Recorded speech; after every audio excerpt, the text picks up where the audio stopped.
Today we're going to be installing the Slido Pocket Door kit. This is a kit that allows us to pocket a door in a standard 2x4 thickness wall. I'd recommend removing the parts from the box, and this way we can make sure everything is accounted for. Get the mounting instructions. The mounting instructions will walk you through confirmation of the rough opening dimensions. And also, your first step is to measure and attach the brackets that will be supporting the header. Now, there are two distinct brackets. One of the brackets will go into the concealed end, that would be eventually inside the pocket. The other bracket will be installed on the open end. The bracket height is measured from the finished floor to the bottom of the header assembly. Refer to the installation instructions to select the proper measurement. It's based on your door height and the system that you order, which is based on the door weight. Next, we're going to prep the header and the upper track. There's a single screw currently holding that track into the header. You're going to remove that screw. A second screw is in a keyhole slot. You can just loosen that screw, and by sliding the track, you can remove it from the header.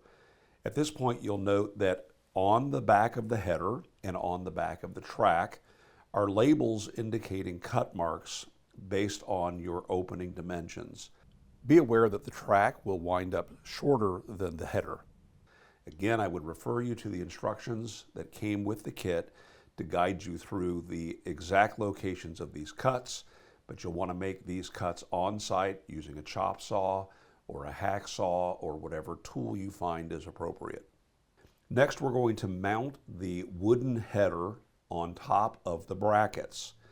The instructions show you that the closed end, or the pocket side, the header sits on top of the bracket, while the open end of the header slides over the open end bracket.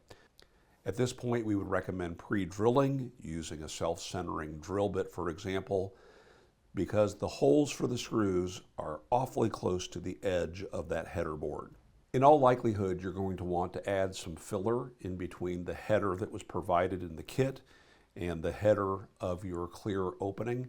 We do want to make sure that we are securing that header firmly in place, and oftentimes that does require some shimming or spacing.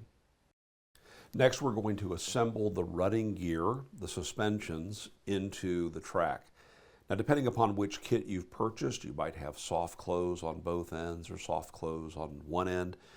Just follow the instructions that come along with your sliding door hardware kit. So now that we've got the running gear and stops in place in the track, we can install the track back into the header. We're going to first slide it onto the bracket on the closed end. This will then allow us to slide the keyhole slot over the pre-installed panhead screw. Note that you don't want to tighten that screw. It needs to be loose enough to remove the track, but it does need to remain snug. From that point, we're going to add screws into the track only in the opening end. This way, if we ever have to do any maintenance or remove the track, we only have to unscrew and remove the screws in the open end, and we can then simply slide it off of the screw in the keyhole slot and lower it off of the bracket in the pocket. Next, we're going to mount the vertical studs. We begin that process by measuring the size that is necessary from the floor to the top of the wood header. If necessary, we cut the steel studs from the bottom, leaving the pre-drilled holes at the top for mounting.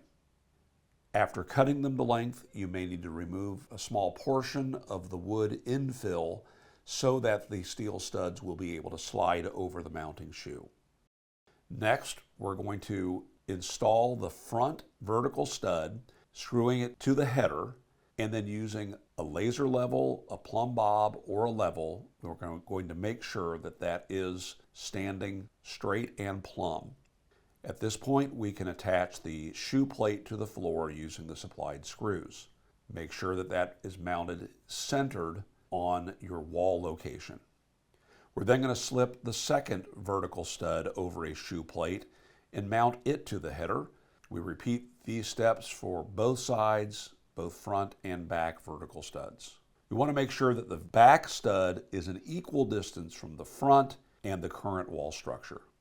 We're going to prepare the floor guide. Now, at this point, we're assuming that you've already cut a groove on the bottom of your door. If not, that would be done during this step as well. But we simply used a 3/8 inch slot cutter in a handheld router. We're going to install the floor guide, positioning it within the opening and centered within that opening. And we don't want to go so far back into the pocket that the door will exit the floor guide when the door is closed. We're going to mount the suspension plates to the top of the door. Depending upon whether you're using a soft close system or not, will determine exactly where you're going to want to mount those brackets on top of the door. We can install the track back into the header. We're going to first slide it onto the bracket on the closed end. From that point, we're going to add screws into the track only in the opening end. At this point, we're going to hang the door. We do this by mounting it first over the floor guide and then connecting it to the suspension bolts. We can adjust the suspension bolts so that the door is plumb and square and level with the jamb on the opening side of the pocket door. We also recommend that the clearance between the floor and the bottom of the door is approximately 7/16 of an inch. The final steps are to mount the wall filler strips.